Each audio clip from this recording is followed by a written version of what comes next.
Hello my friends, HM here. Now in this video we are going to talk about artificial general intelligence and also about artificial humans. That will be the physical manifest of this intelligence. Now you may not think that this is an important topic given what is happening in the world right now with global trade wars, war in Ukraine, possibly a war in Taiwan and the Middle East. But I guarantee you all that will dwarf in importance compared to what is happening right here. In the next 20 years, this is going to be the most important thing that has ever happened in human history. And it may even be so important that it will be the most important thing that will ever happen, also when you compare to the future history. And the reason is that we are creating something that we have never created before. We are creating a new species that can be manufactured in a factory and that will be better than us in every regard, both intellectually and physically. And of course, it can take all our jobs, but it can also solve all our problems if we play it right. So if you think this sounds interesting, then keep watching. Now, before we begin, you should know that this channel talks about geopolitical events. It also talks about technology and also about politics that are all so important that it can shape the future, whether it will be better or worse. And also, most importantly, I'm trying to provide solutions and ideas for improvements rather than just reporting the news and then think no further about it. If you like my content, don't forget to give me a like and subscribe. And if you really like it, consider giving me a donation. With that out of the way, let's get to it. Now, I'll start this video by reading a quote from Edward O. Wilson, and it will first appear not to have anything to do with the topic of this video, but it turns out that it has everything to do with it, and it has profoundly changed my view of what are the risks and opportunities of developing artificial general intelligence and also the accompanying humanoid robots. But let's read it first. So he made that quote, by the way, back in 2009,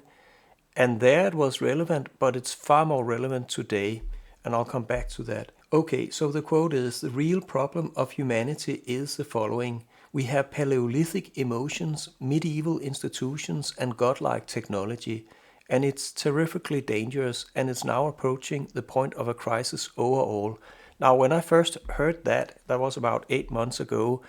I heard it from a YouTube interview with Jeffrey Hinton, who just won the Nobel Prize in Physics for his AI contributions for developing AI algorithms that makes many of the AI models that we're using today possible. And I had to look up Paleolithic emotions. What was that? And Paleolithic referred to a period in human history from 2.5 million years ago and up to about 10,000 years ago. And during that period, the brains that all humans have was formed through Darwinian evolution of our ancestor monkeys, you could say, that developed more and more intelligent brains. And they developed both the behavior and also the intelligence that now are what we have in our brains. So when he say that we have Paleolithic emotions, it means that the way that we behave is very much embedded in what our evolution has designed our brain to be during that period. So what does Wilson mean when he says there is an overall crisis?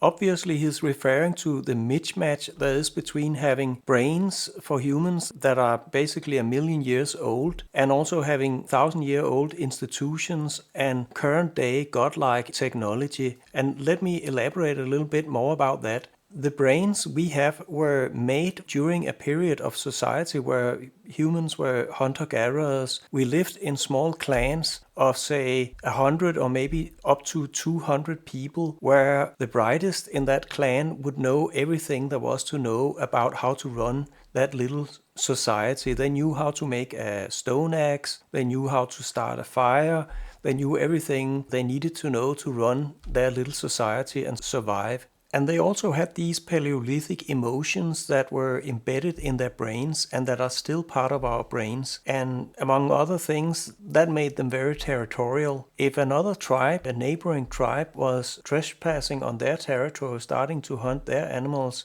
collecting their mussels and oysters on the beach, well, then the food supply would be threatened and they would have to go to war. and they would simply go to war with this other tribe, and the winner, if it was the incumbent, well, they'll get their territory back and they could keep hunting the stock of animals and stuff they had. But if they lost, they'd probably all be killed and lose their territory to this neighboring tribe. The problem is that at that time we were only fighting each other with stone axes, and we could only kind of kill one tribe at a time. One tribe couldn't kill all the tribes in this world that was scattered all over the planet. But we can do that now with this godlike technology, and I'll give you 2 examples of that. You know the technology, one is nuclear and the other is biological, but I'm pretty sure I have some information you never thought about when thinking about nuclear weapons and biological weapons. So let's start with nuclear war. How can we wipe out all of humanity with a nuclear war? I know there's something called a nuclear winter, where if you just detonate a few nuclear bombs, you could actually pull so much dust up into the atmosphere and also smoke from fires raging from this nuclear war that all of the earth would be covered in dark clouds that would block the sunlight, and then the earth would freeze and you wouldn't be able to grow any food, and then everybody dies. Those who are not killed by the blast of the nuclear bombs, they die off from hunger or freezing. And I asked ChatGPT about it just to be sure I was up to date with this information. And my prompt here is: nuclear winter is supposed to happen if enough nuclear weapons are detonated. How many nuclear weapons are we talking about, and for how many years will such a nuclear winter last, and how many percentage of the sunlight reaching the earth are blocked during such a nuclear winter? And it gives me a long answer here with references to sources that I can read up on. And by the way, it couldn't do references with sources, ChatGPT, just half a year ago. Now it does it, and it also hallucinates far less than it used to do. So it has gotten far more useful to use these ChatGPTs. But okay, the final answer here is, while early computer models suggested that only about 100 nuclear detonations, each capable of igniting a citywide firestorm, might be enough to plunge the Earth into a catastrophic nuclear winter with near total blockade of sunlight over affected areas, the most severe scenarios involve full-scale exchanges with thousands of warheads. In those worst-case models, the acute severe cooling phase might last for 1 to 2 years, with a disruptive effect on climate and agriculture persisting for 5 to 10 years or longer. The percentage of sunlight blocked could range from about 35% in more limited scenarios, and as high as 90 to 99% of all sunlight on Earth blocked in the more extreme conditions with thousands of nuclear warheads going off. So you can see that is one way to exterminate all of us. It doesn't take 20,000 nuclear weapons. It can be done with perhaps 1,000 nuclear weapons detonating. Then we all die. But there is another way to kill everybody with nuclear weapons that doesn't involve thousands of nuclear weapons. The thing is that you can build a nuclear weapon as powerful as you would like. You just build a larger one that weighs more ton with more nuclear material. And actually, way back in 1950 to 1955, the United States was building such a nuclear weapon where just one bomb could go off and kill everybody. Let's take a look at that. Okay, I have a new spreadsheet here where I have this information about these nuclear bombs. This is a spreadsheet where I have gathered all the things I find interesting about weapons and war. And by the way, any spreadsheet I show on my channel, you can download them and use them yourself for free. I open source everything I do, and there's a link below in the description to this video. Anyway, we have this Project Sundial Doomsday US fusion bomb, and that's the weapon I'm talking about. It was built, or they attempted to build, it was never finished because it was discovered by Congress that, oh, they had this secret project here, and when people found out about it in Congress, they thought it was a crazy idea and they shut it down. So it wasn't finished. But had it been finished, it would have been a bomb that would have been 33,000 times more powerful than a conventional nuclear weapon that US has in its arsenal of nuclear weapons. And here I'm comparing to the Minuteman III US intercontinental ballistic missile that has some nuclear bombs in them. But this bomb here would have been 33,000 times more powerful. It would also, if it was detonated, it would incinerate everything in a radius of 400 kilometers. 400 kilometers from this bomb, everything would burn immediately. So that's the size of France burning up immediately. And then all the dust, of course, would have been blown up into the atmosphere and blackened the entire planet Earth and created this nuclear winter where everybody would die off of starvation or freezing to death because nothing could be grown. Our agriculture would collapse all over the world if this bomb was detonated. And also I have some other bombs for comparisons. I have the most powerful nuclear bomb ever detonated on Earth. That was the Tsar Russian fusion bomb.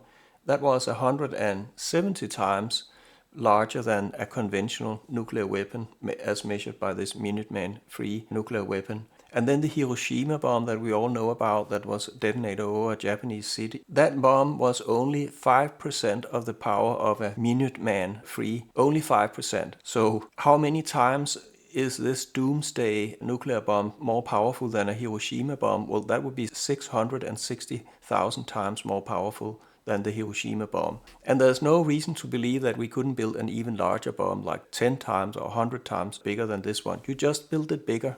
The thing is, we have godlike technology, and Russia has 5,000 nuclear weapons, US has 5,000 nuclear weapons, France and UK has 500 nuclear weapons, and China has 1,000 nuclear weapons. Many countries have nuclear weapons, also Pakistan, India, Israel, North Korea. And now I expect many more countries will have nuclear weapons because, the United States are threatening my country, my kingdom, with invasion of Greenland, and they're threatening Canada with invasion of Canada. Small countries need to have nuclear weapons now, obviously, to deter bigger countries with nuclear weapons from invading them, because we're living in a new world where apparently invasion of other countries, nobody will stop you apart from your own weapons, and the best weapon to stop an invasion is nuclear weapons, so we should have more of those to defend democracy and freedom for smaller countries. That's my opinion. So we are definitely going into a more crazy world that is more dangerous, and where the risk of somebody pushing a button and starting a nuclear war and wiping all of us out is just getting higher. But I'm not over here. There are other ways to kill all of humanity that's far cheaper than building nuclear weapons. You could say with nuclear weapons, well, it's definitely not something that some terrorist can just build, because it requires an enormous industrial scale, and it requires investments of billions of dollars in factories that can enrich uranium and also build detonators that are very precise and so forth. It's not something the Taliban is doing in a cave in Afghanistan. That's not how a nuclear bomb is made. But there's something else now that doesn't require a sophisticated apparatus, and that will be much easier to kill everybody on the earth. And that's bioweapons. So let's talk a little bit about that. That's something I'm really scared about. I'm not really scared about nuclear weapons, but it does scare me how easy it is now to kill everybody with bioweapons. Okay, so here we are back in ChatGPT. Now I know we have machines in advanced biolabs that can replicate DNA and RNA that are essential components of a deadly virus that can kill humans. But just to be sure, I asked ChatGPT about it. Do we have machines at biolabs that can produce DNA or RNA if you digitally upload the exact chemical description for that DNA or RNA you want to produce? And then it starts to give me a long answer here, and I skipped right to the conclusion because that's really what we want. And it also has references to all the places I can read up further about it. Yes, modern laboratories are equipped with machines capable of synthesizing both DNA and RNA from digital sequence input. The workflow involves designing the sequence digitally, uploading that design into a programmable synthesizer, and running the machine to produce a chemically precise molecule. The technology is mature for synthesizing oligonucleotides, and with additional assembly or enzymatic techniques can be extended to larger or more complex constructs. And then I ask a follow-up here, would it be possible to make a dangerous virus with a DNA synthesizer? If you got the digital blueprint for that virus, you could, for instance, have stolen some digital blueprints for some known super deadly viruses that are known and that has been digitalized. And then it says, yes, it's technically possible to synthesize a virus using a DNA synthesizer if one possesses the complete genetic sequence of that virus. Advances in synthetic biology have enabled the assembly of viral genomes from synthesized DNA fragments, effectively reconstructing viruses in laboratory settings. There you have it. You can make deadly viruses just by stealing the blueprint to already known deadly viruses. And this is laboratory equipment that cost like $1 million. We're not talking billions of dollars and enormous industrial factories for making nuclear bombs. No, this is something you can do in a cave in Afghanistan with some religious fundamentalist who thinks that they can destroy their enemies this way by making deadly viruses, and who are fanatic enough and stupid enough to believe that God will protect them so they are not harmed if they release this. Of course, crazy bullshit. And it gets even worse. Today, we have chatbots like ChatGPT that are trained on all publicly available data, but ChatGPT can get a lot more intelligent in the future when it gets access to all the non-publicly available data. Right now, there's legal battles going on for AI companies in the world, major AI labs, how they can get access to every data that has ever been written in human history, including manuals for these machines and how to operate machines at the biolabs. And when they get access to that, and it might come through a presidential decree in the United States that they just can get access to that and overruling copyright laws and stuff, simply because we are in a race to create artificial general intelligence. And those who are behind and number two, they will lose power in this world. So it's very important we are first. My point is that when we get access to everything, then these chatbots will be able to guide even people who know nothing about how to operate a modern biolab. They can be guided by chatbots to operate all these machines, even though they have no education in it. And also, they will become so smart, our AI chatbots, that they can actually, you don't have to steal a blueprint for a dangerous virus. You can ask it to, from all its knowledge, it has read all the scientific papers in the world about biology and how this works. Come up with a digital blueprint for a virus that would most likely kill humans, be extremely infectious, extremely deadly. Come up with a blueprint for that. Let's try that in a machine. Let's create that virus. Taliban in a cave in Afghanistan, they could even experiment on whether it works, that virus that was produced that way, because they would have human prisoners they could test it out on, just to because they have no moral or any sense of ethics.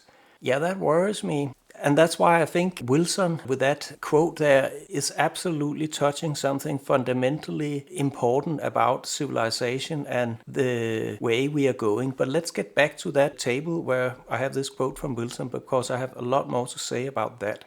Now, when you read a quote, it's often a good idea to look it up and see what context that quote came from, because then you can learn more about that quote and what the man thought about when he made that quote. So I have done that, and I found out where it came from. It's a story published in one of the magazines from Harvard University that covered a debate between James Watson and Edward Wilson. And if you don't know who James Watson is, he is one of the 3 Nobel laureates who got their prize for discovering the DNA structure of all life, basically the blueprint for all life on our planet. So it doesn't get any bigger than that. That's probably the most well-deserved Nobel laureate prize in biology that has ever been given. So this is a top-notch researcher of the highest kind, and Edward Wilson is also top-notch, but not at his level. But anyway, they had a discussion, and the moderator here for that discussion is asking Wilson, will we solve the crisis of the next 100 years? Asked Cruchwitz. Yes, if we are honest and smart, said Wilson. The real problem of humanity is the following. We have Paleolithic emotions, medieval institutions, and godlike technology, and it's terrifically dangerous, and it's now approaching the point of crisis overall. And he continues, until we understand ourselves, concluded the Pulitzer Prize-winning author of the book on human nature, until we answer those huge questions that philosophers abandoned a couple of generations ago. Where do we come from? Who are we? Where are we going? And we answer them rationally. We are on thin ground. So that was the context that this quote was given in. So I thought it would be interesting to answer these questions because apparently he thinks the solution to the crisis lies in answering these questions. And I created this table here that answers these questions. It has the title here, Evolution of Life in Earth, History and Future. Where do we come from? Who are we? Where are we going? So let's take a look at this table. Now, I have read a few books about philosophy and I've even met a few philosophers. They talk a lot and they're really good at talking, and they can talk enormously lengthy about this tiniest little issue. They're better than lawyers at talking. But I'm a simple man. I'll keep this table very short. Basically, I have a timeline in this table that starts with the creation of Earth. So Earth here formed from supernova, space debris, and also space nebulas in the universe that created the Earth and the solar system 4.54 billion years ago. And then the next big thing that happened here on Earth history was that oceans formed, and they formed 140 million years later after the Earth formed. So 4.4 billion years ago, the first oceans emerged. And we know oceans, that's where the life started, so they're important for life to have a chance to actually start. We must have oceans. But the Earth 4.4 billion years ago was bombarded with enormous meteors and comets all the time, like 200 kilometer diameter meteors and comets that slammed into Earth and created enormous explosions that would have made Earth a hell on Earth for a very long time. So before we can talk about the Earth had a stable environment with oceans, well, then we have to go up to 3.9 billion years ago. So it took almost 500 million more years before the Earth had a stable environment where you could say, okay, now it's actually realistic that some microscopic life is forming. And lo and behold, the first fossil we have of microbial life formed only 200 million years after the Earth had a stable environment with oceans. So 3.7 billion years ago, the first fossils evidence of life came into existence. And now in this table I also have some other questions that we can ask about life. I've stolen that from a professor in physics and also AI. He's called Max Tegmark. And the first question is, can life forms survive and replicate? And yes, that microbial life form we found there, it can survive and replicate. But can life form learn, that is, design its own software, aka mind? No. These bacteria had no brains or anything. They cannot learn anything. And also, can life form build its own hardware, aka body? They can't. They can replicate, but they are not having any technology where they can construct versions of themselves. That's for something much more advanced. So there's a no to that. So that's why Max Tegmark classifies this type of life as life 1.0, because it can only answer yes to one of these three questions. But then we jump up in time, actually quite a lot in time. Life was pretty uninteresting for a very long time, and then about 500 million years ago, the first interesting multicellular life began. I'm remembering from my brain here, but I believe it's about that. You can look it up to get the exact date. But what I know here is that the first mammals, and human is actually a mammal, the first mammals that has a lot of the structures that are needed for creating us humans, they came into existence about 225 million years ago. So these were advanced animals, and here we can also ask Max Tegmark's questions. Can life form survive and replicate? Yes. And also, can life form learn, that is, design its own software, aka mind? Yes. Mammals, even a mice, that's a mammal. A rat is a mammal. Cat and dogs, horses, all mammals. They can learn by watching other mammals, and then they can copy their behavior. So they're able to do that. And of course, humans, we are also a mammal. We have universities and schools where we have systematized our ability to learn. A lot of this ability to learn comes from the fact that mammals have a forebrain where a lot of the higher order thinking is going on. But humans have just much larger forebrains than a mice. In fact, our brains are 1,000 times larger than that of a mice. So of course we have more intelligence. But that's for another video. I have actually gathered a lot of evidence on that, so I know quite a lot about it. And it's also in this spreadsheet. So what else can we see in this table here? The first use of stone tools by human ancestors. Now we are jumping all the way up to something that resembles humans, but not quite modern humans that we are. that happened like 3.3 million years ago. These were some ape-like humanoids that could actually create stone tools, and that requires a lot of intelligence. We haven't seen existing monkey species using stone tools for sure. They're not smart enough for that. But we had the first humanoid ancestors that could do that 3.3 million years ago. But the first humanoids that were able to create fire, we have fossil evidence of that 1.5 million years ago. Now we are getting close to our time because, we started billions of years ago. And then the first fossils of modern humans, where we can find skeletons and craniums of our forefathers that anatomically look very much like us. Well, that's 300,000 years ago, and that's the first time where we'd say, okay, this is our species, the Homo sapiens, it's called, where we came into existence. And if you go further back in time, they call it something else, and they classify it as another species. But of course, it's a gradual Darwinian evolution where there are small changes for each generation born, and over enough generation that leads to a new species coming into existence. And I can tell you this, our species will definitely die out the natural way. If you give it enough time, our genetic changes will be so substantial that we will become something else just by chance, by this Darwinian evolution and natural selection. So our species will not be forever, no matter how you look at it. But what happened else in this table here? Well, the first humans making technological civilizations with agriculture and domesticated animal and cities, that happened about 20,000 years ago. Before that, we lived in these small tribes that I already talked about earlier in my video of like 100 people that were hunter-gatherers, and there wasn't much technology and certainly not large cities or agriculture. But all these life forms are still life 2.0 because we can still only say yes to two of these questions and a profound no to the last one. Can life form build its own hardware aka body? But now what happens here with the modern humans up to our time here is that we have first humans with implants and transplant. I think the first transplant was a liver, happened in 1954, and therefore for this question, can life form build its own hardware aka body? Well, I'll have to say a partial yes here. We cannot rebuild our entire body, but we are now beginning to insert artificial titanium bones and artificial pacemakers to keep our heart going. If that breaks down,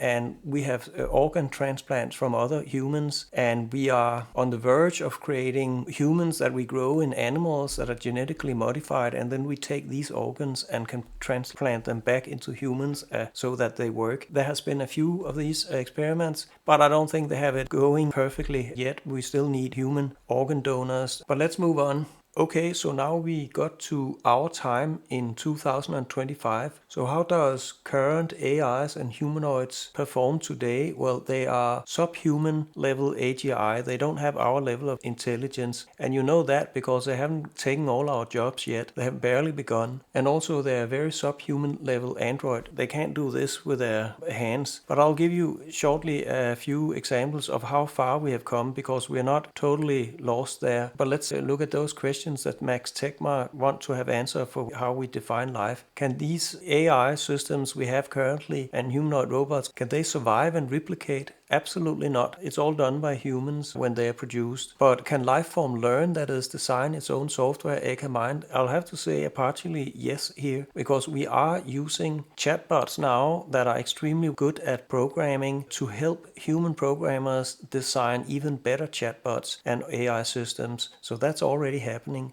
And what about, can it build its own hardware aka body? Absolutely not. They are made, all the microchips and all the Android robots, they are made on factories that are totally worked by humans and not Android robots. But let us take a look at some examples of how far we have come here in 2025 with chatbots and also humanoid robots. Now, I'll start by giving you an example of an AI agent. The best chatbots have now AI agents that can go out and do some advanced work for you that will take an hour or half an hour. And this is an example of this.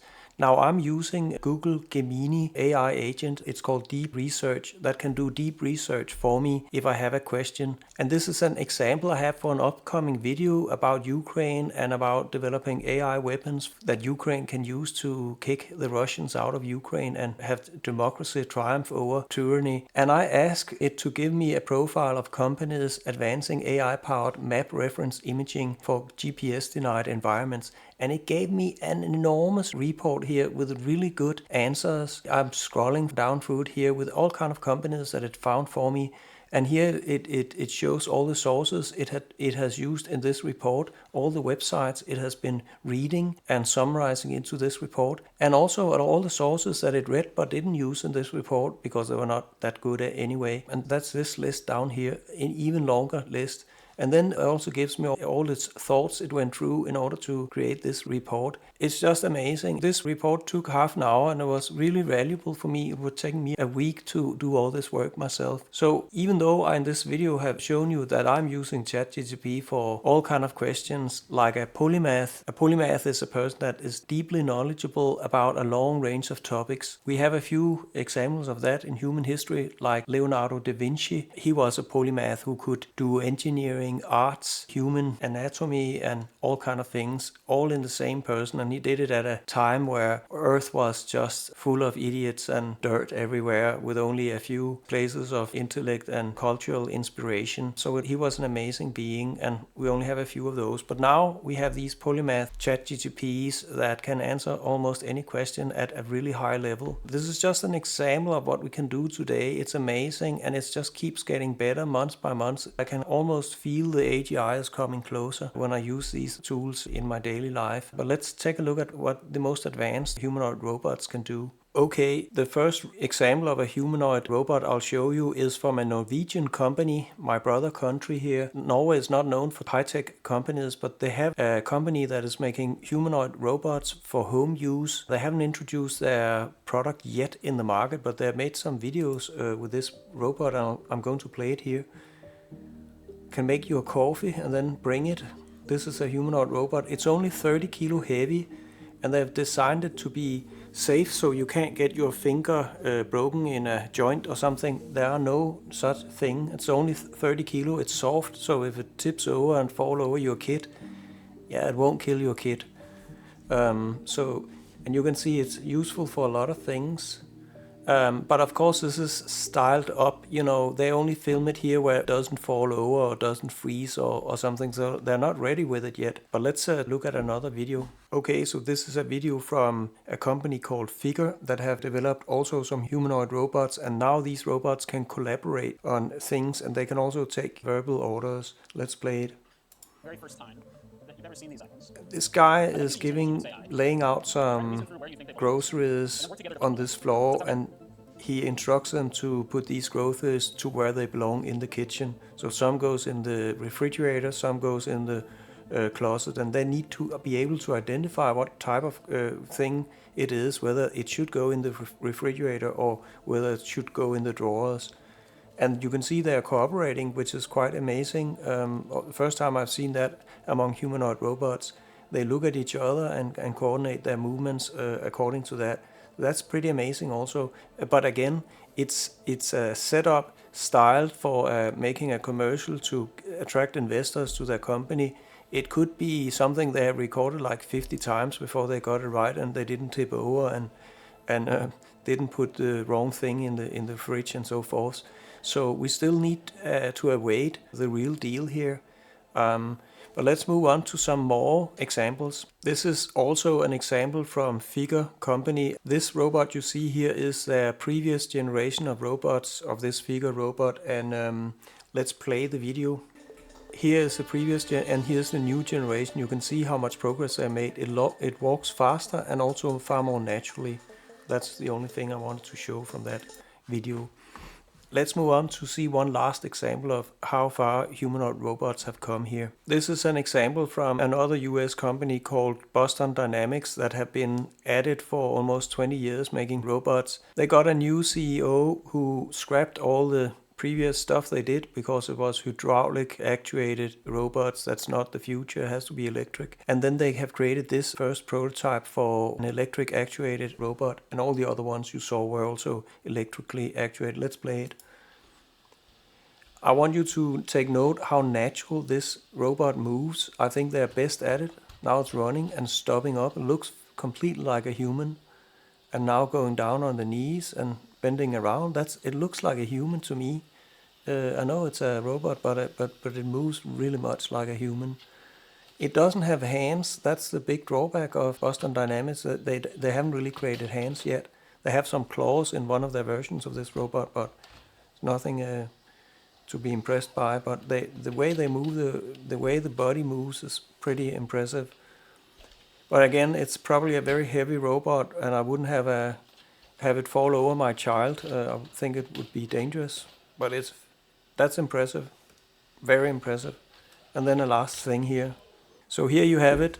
Robots are getting smarter every time, but let's get back to the table. So now we are back at this table, and we have actually answered the questions of where do we come from and who are we. Now we are going to answer the question of where are we going. That's going to make some predictions about the future, and that's of course always far more speculative, because who can predict the future? Super difficult, and most people who have tried typically fail. But I have watched a lot of videos and read a lot about people who are top AI researchers, and also people who are top leaders in the companies who are doing all the AI research and all the robotics. And I have this list in this other sheet here of key academics and researchers. They're listed down here. Ray Kurzweil is on top here. He's a futurist who has been at it for 60 years now, and he has been right about a lot of his predictions because he used a method, unlike other futurists, where he extrapolate on an exponential growth that is constant, and then he can fairly accurately time when stuff is going to happen in the future. And because he has been at it for like 60 years, many of the things he predicted would happen many years ago actually happened when he predicted they would happen. So that's why we can put a lot of credibility to him. But there are many more people down here. Also Jeffrey Hinton, that I mentioned earlier in my video, who got a Nobel Prize in physics for his AI contributions, and Demis Habbis, CEO of Google DeepMind, also got a Nobel Prize. That was not in physics, I think it was in biology, but also for his AI contributions to biology. These are all top-notch guys, and they're worth listening to. And also down here we have the key business people: Sam Altman from OpenAI, Dario Amodei from Anthropic, Elon Musk, etc., Mark Zuckerberg, Jensen Huang from NVIDIA, and so forth. But let's go back to this table here. So when do we expect the first weak form of AGI to appear? That is expected to happen in 2029. It's also the date that Ray Kurzweil predicted will happen. And weak AGI is here defined as a human-level AGI that can replace most cognitive work that humans can do, but not all. That's why it's weak. And it will also have a subhuman level android body that can replace only a small percentage of human jobs that are physical, perhaps 10%, because it won't be human level. It cannot play the piano, it cannot do a lot of things. It will still be clearly looking like a robot. You're not going to be fooled by them, mistaking them for a human.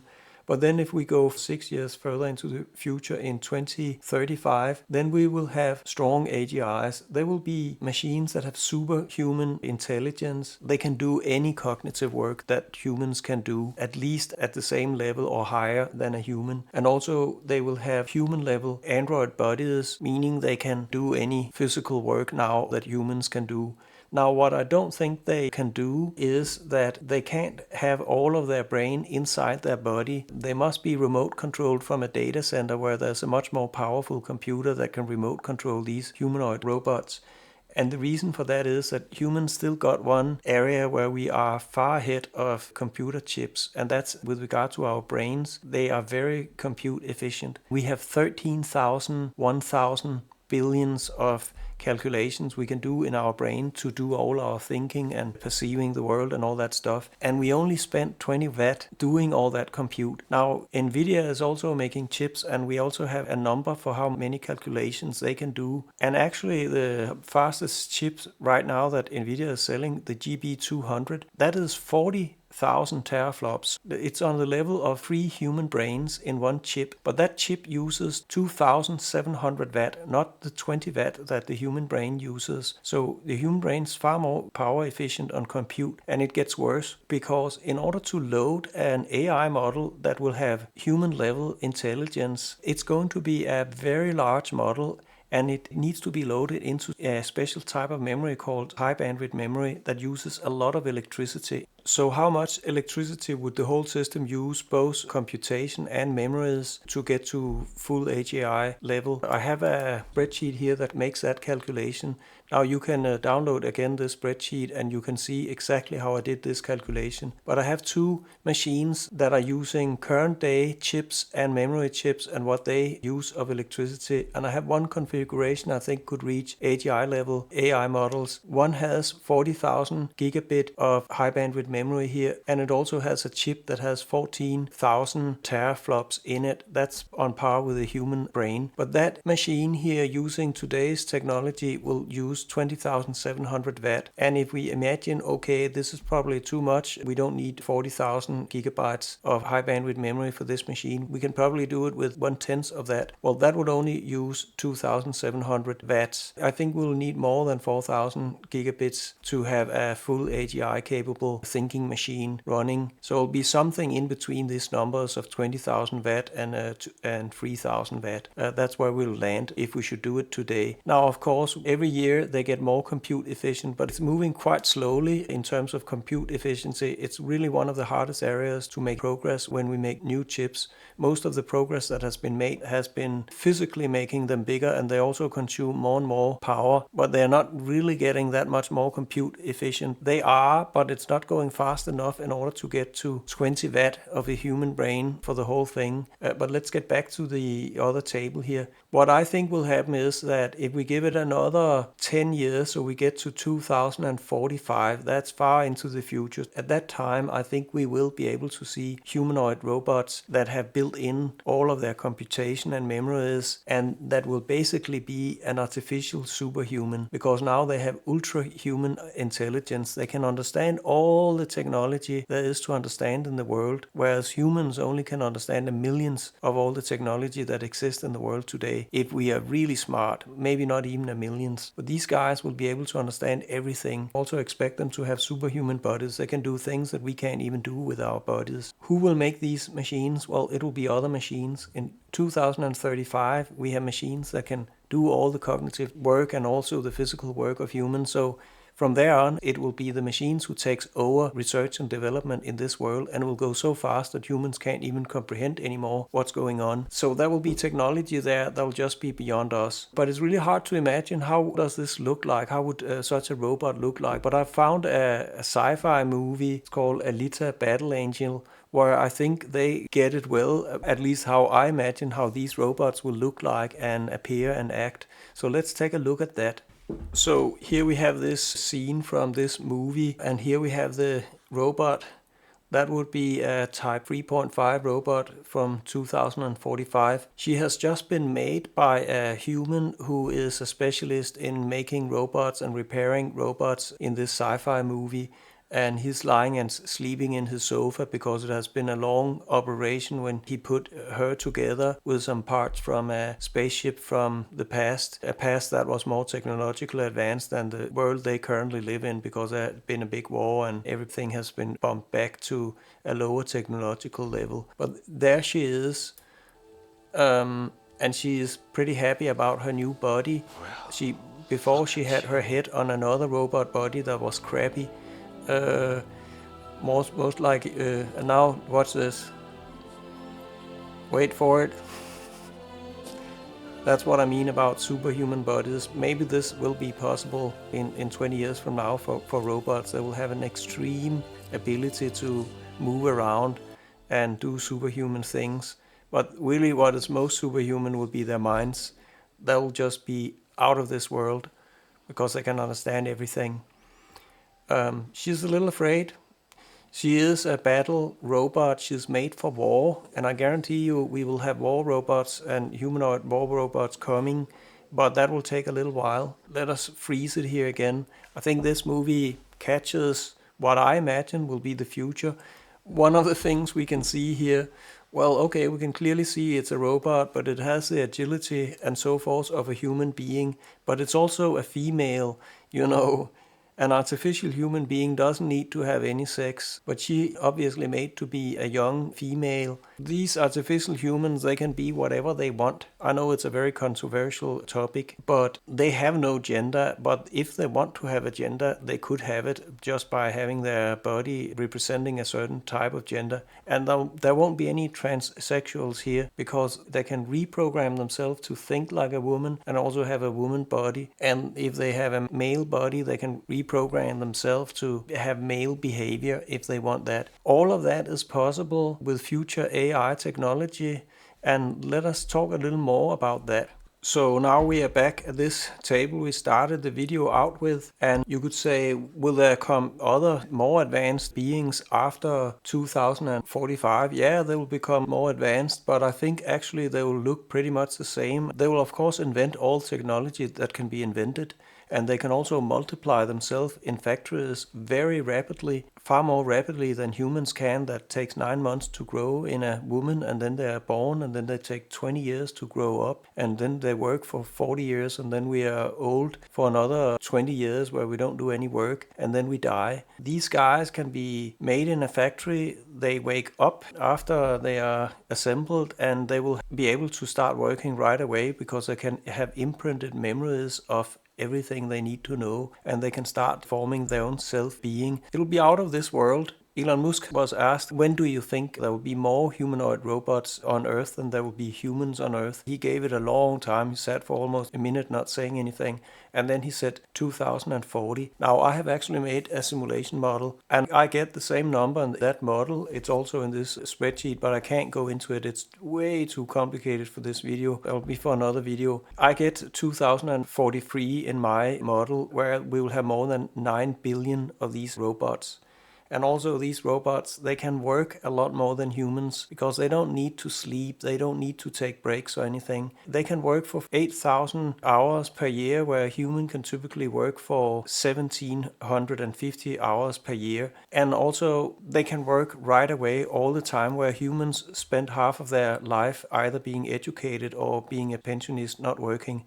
So when you take all that into consideration, plus you say these superhumans can probably work twice as effective as humans per hour because they're so much more intelligent, and they also have these super bodies, well, they might be 18 times more productive in a year than a human being. So the global GDP will be made by these superhuman beings and not by humans, and that will happen within the next 20 years. In fact, I end up with only a few percentage of the global GDP, like 4%, will be made by humans if we assume that we continue to work in the future, and the rest will be made by these superhuman beings. It'll be a completely different world, and that's why I started this video by saying that this is the most important thing that is happening in this world.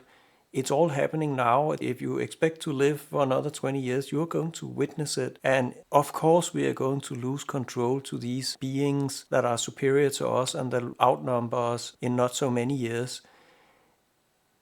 But is it a bad thing? All kind of AI people have said, oh, we fear they will take control. But I have just given you the history of human life. As long as we have been intelligent and been on this earth, we have been at war with each other non-stop. The period we have had since Second World War, where we haven't been at war with one another non-stop, only smaller wars here and there in some parts on the planet, there has been a very unusual period in the history of humankind, and only because we had United States that believed in democracy and law and order, and also played the policeman for the whole world, preventing big wars from breaking out. Now that era is over. United States can no longer be the policeman of the whole world because they're not big enough for it. They're no longer the superpower they used to be. After Second World War, United States was 50% of the global economy. They were like 80-90% of all the military power in the world. Now it's far, far less, and they can no longer act as a policeman. And we will return to wars everywhere. Why will we return to war? Because it's our nature. We have these Paleolithic brains, as Edward Wilson so rightly states, with these emotions where we get easily triggered into a war, and there will be more wars, no doubt about it. And we also incredibly stupid. I have made here in this table a list of things that just shows how humans are idiots in all kind of ways. And if I went through that list, I would offend a lot of you. I'm an idiot. I know I'm an idiot. But if you give it a deep think about how many crazy things humans are doing, then you would also come to the belief that I think people are generally idiots and we have more tendency to go to war with one another than to cooperate peacefully. That's an anomaly. That's an absolutely unusual state for human beings. So what I think about the future is that these superhuman beings that we are going to create now, they will actually be the salvation. They are not a threat to us. They will be the ones that can keep this world stable and that can become the superpower on this planet that the United States no longer can be and that no other nation can be. China can't also be the superpower that we want because, they are authoritarian. They'll just want to rule the whole world and nobody wants to be ruled by China. So I think the solution to the future, I'm an optimist. I'm looking very brightly on this because we will release an enormous economic potential to solve all problems with suffering, and we'll also solve all medical problems so people will have top-notch Medicare and so forth. But yes, the machines will be in control.